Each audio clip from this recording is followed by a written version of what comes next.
नमस्कार।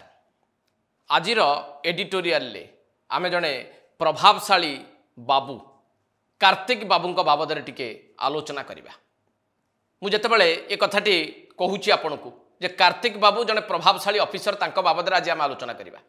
जो माने ओडिशा राजनीति रे टिके रुचि रखंती से निश्चित भाव में कथा बुझिबे जे बोधुए मु सेही प्रभावशाली व्यक्ति भैरव कार्तिकेयन पांड्यान को कथा कहूची बा तांको बाबद आलोचना करबा को जाउची ना ये आउ जने कार्तिक बाबू एवं एई कार्तिक बाबू को नहीं किए पावर कॉरिडोर रे अधिक चर्चा आलोचना चली।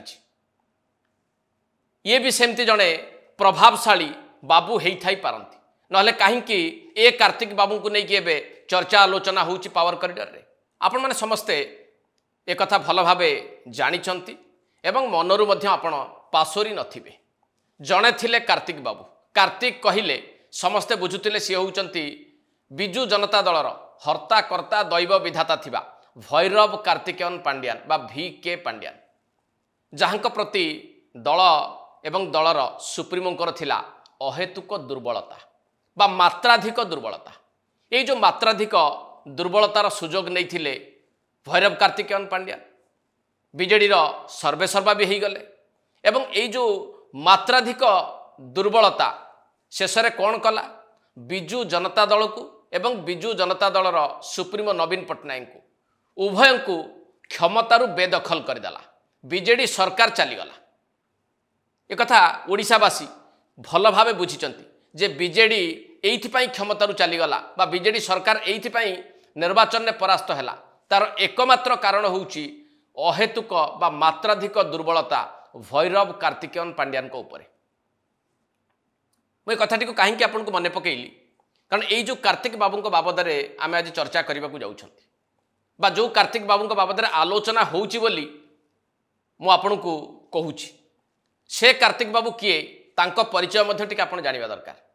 जो कार्तिक बाबू को कथा मु आज कहूची बा आलोचना करूची तांको ना होउची कार्तिक V। याको सुनिबा पर आपन को मन रे भी उत्सुकता बढ़िबनी ये कार्तिक V कोठिकार कारण आगुरी तो जड़े भैरव कार्तिकेयन पांड्यान थिले बा कार्तिक बाबू थिले सी तमिलनाडुर। हाँ ये भी सही तमिलनाडुर सी थिले IAS ऑफिसर ये होउचंते IFS ऑफिसर। यांका परिचय होउची ये तमिलनाडुर कार्तिक V 2009 बैच रो IFS ऑफिसर वर्तमान ओडिशा रे PCCF ऑफिस रे से कार्यरत अछंती। आ काहेकि एभली समय रे ये कार्तिक बाबू को नेकी चर्चा जहाँ शुणा मिलूँ जे पावर कॉरिडोर रे जो आलोचनाटी होउची जे पुणी जने कार्तिक बाबू को ऊपर काले एबे अहेतुक दुर्बलता देखौचंती बड़ बाबू बा सरकार तांको एक गुरुत्वपूर्ण पदवी रे अवस्थापित करने को जाउछंती बोली चर्चा चली। एक कथाटी शुणा पर आपण को मन में स्वाभाविक भाव में ये प्रश्न उठिबो जे ए कार्तिक बाबू कौन से पूर्व कार्तिक बाबू को भली प्रभावशाली ये कौन से भली जने प्रभावी ऑफिसर जो कि वर्तमान सरकार चिंता करुछंती तांकु गुरुत्वपूर्ण दायित्व अवस्थापित करने। जदि आपण ये सबु प्रश्नर उत्तर टिके खोजिबा को चेष्टा करिवे ये जो कार्तिक V बाबू को बाबद रे आज आलोचना करिबा।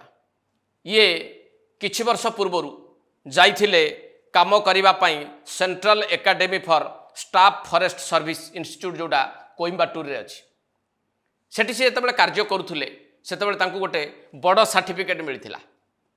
आगे से सर्टिफिकेट उपर टिके आपण नजर पकई दियंतु। ये सर्टिफिकेट कौन ये सर्टिफिकेट होउची तांकर कंडक्ट को लेकिन तेणु ये व्यक्ति विशेष बा ये बाबू जनकर केते बड़ परिचयटिए रही।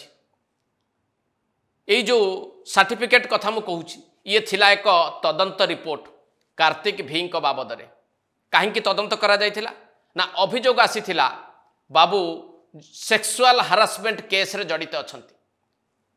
निज पाखरे काम करुथुबा महिला सहयोगी बा सहकर्मी को प्रति आंकर आचरण अत्यंत निम्न रुचिर थिला।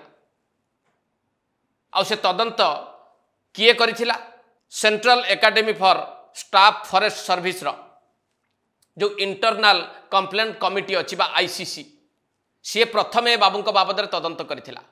ए रिपोर्ट उपर जदि आपण नजर पकेइबे किभली भाव में ए बाबूंकर आचरण एवं उच्चारण थिला ताहा स्पष्ट भाव में 5टी बिंदु रे दर्शा जाइछि। व्हाट्सएप रे किभली भाव से चाट मेसेज पठांती किभली भाव में निजर महिला सहकर्मी मानू मानसिक निर्यातना दियंती आहुरी ढेर कथा एथिरे लेखा जाइछि आपण पढ़िले बुझी परिबे। ए रिपोर्ट देइथिला आईसीसी केवल ए रिपोर्ट रे ए अभियोगटी सीमित रहिला नहीं याकू तदंत कले आउ जणे IFS officer doctor VS Senthil Kumar CA तदंत करिकी जहाँ दर्शैले ता भी टिके देखंतु सी भी 5टी बिंदु रे एई जो कथाटी आईसीसी दर्शैथिला ताकू मानिछंती एवं एभली तथ्य अच्छी बोली से दर्शैछंती। तो आईसीसी प्रथमे तदंत रिपोर्ट देला आउ जणे IFS officer doctor VS Senthil Kumar पुणी थरे तदंत कले ए दुईटी रिपोर्ट आधार रे शेष रिपोर्टटी लेखिले से इंस्टीट्यूटर प्रिंसिपाल किभली भाव में आचरण उच्चारण थिला कार्तिक भींकर एवं शेष पाराग्राफ को जदि आपण आसिबे ए जो रिपोर्ट रे स्पष्ट भाव में सूचित करिसंती प्रिंसिपाल जे बाबूंकर आचरण उच्चारण एभली थिला जाहाकू केही केबे ग्रहण करिबो नाही बा याकू बरदास्त करा जिबा उचित नुहे। तेणु सी सुपारिश करिसंती आंक विरोध में कार्यानुष्ठान निया जाऊ दृढ़ कार्यानुष्ठान निया जाऊ तुरंत कार्यानुष्ठान निया जाऊ। ए रिपोर्ट को से पठेइचंती ओडिशा सरकार को पाखु एवं तांको कार्य सरीबा क्षणी सेठु तांको फेरै नबा कुहा जाइछि। ये हूँ 2024 मसीहार कथा बा ये 2024 रिपोर्ट। ए बाबू जनक एभली सर्टिफिकेट पाइबा परे ओडिशा फेरी आसिले सेतबेले बिजु जनता दल नेतृत्वाधीन सरकार थिला। से सरकार रे कार्तिकंकर तो दुरात्मा आपण जानती कार्तिकंकर प्रभाव भी आपण माने जानिछंती। ये आउ जणे कार्तिक बाबद रे जेतबेले सर्टिफिकेट आसिला से सरकार कार्यानुष्ठान नेबे केमिति नेई थांते कि पुणी से तमिलनाडुर बासिंदा प्रभावशाली कार्तिक भी तमिलनाडुर ए कार्तिक भी तमिलनाडुर कौन हैला से कथा जना पड़ला नहीं। सरकार तो बदली गले नुआ सरकार आसिले आसबार ए भितर वर्षर अधिक समय बीतीगला। वर्तमान चर्चा होउची जे ए बाबू को गुरुत्वपूर्ण दायित्व दिया जिवो बा किछि बड़ पद पदवी अवस्थापित करा जिवो। तेबे बाबू को पद पदवी किए दे पारिबो आंको नियुक्ति एवं बदलीर क्षमता कहा पाखे अच्छी एक कथा भी आपण माने जानती जे गोटे सिविल सर्विस बोर्ड अच्छी जार मुख्य होउचंती राज्यर मुख्य शासन सचिव बा वर्तमान मुख्य शासन सचिव मनोज आहूजा। सीआई बोर्डर निष्पत्ति को कार्यकारी करती किए कौटी बदली पाइब क्या कौटी नियुक्ति दिज्व एवं ए निष्पत्ति उपरे मोहर मारती मुख्यमंत्री कार्यालय अर्थात वर्तमान मुख्यमंत्री मोहन चरण माझी कार्यालय ए निष्पत्ति उपरे मोहर लगेबे।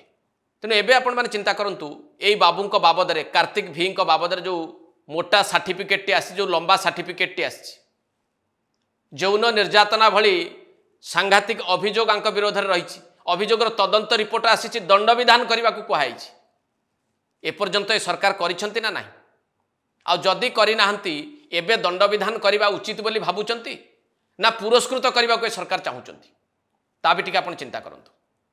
परिशेष मु खाली टिके आपण को मने पकईदेवी एमती जो कार्तिक बाबू आगरू थिले भैरव कार्तिकेयन पांड्यान तांको उपरे मात्राधिक दुर्बलता प्रकाश करने द्वारा हेइथिला कौन नवीन पट्टनायक जी मुख्यमंत्री पदरे 24 वर्ष धरिकी रेकर्ड करथिले से क्षमतारू बेदखल हो गले सरकार क्षमतारू चलीगला लोक माने बीजेडी को क्षमतारू दूरेई देले। तार कारण थिला जड़े व्यक्तिविशेष प्रति अहेतुक बा मात्राधिक दुर्बलता एवं तांकर प्रभाव विस्तार करने को तांको जो भली भाव में सुजोग दिगला जार फल भोगिला बिजु जनता दल। आज जदि वर्तमान सरकार ए बाबूंक बाबद जो तथ्य रही ए बाबूंकर जो ट्रैक रेकर्ड रही ताकू जदि बुझा चेष्टा करेंगे ना ए बाबू को दंडित करने परिवर्ते पुरस्कृत करने को चेष्टा करेंगे ताले भावंतु पूर्व कार्तिक बाबू जोगु जो दशा बिजु जनता दल एवं बिजु जनता दल नेतृत्वाधीन सरकार को भोगिबा को पड़िला जदि सेथिरु ए सरकार किसी शिखिबे नाही पुनर्बार जड़े कार्तिक बाबू ऊपर आस्था स्थापन करेंगे तांको शक्तिशाली करने को चेष्टा करेंगे तांको विरोध में दंड विधान करने परिवर्ते ताहले परिणाम कौन हो पारे आपण टिके चिंता करंतु। एट शेष करबा एडिटोरियल को नमस्कार।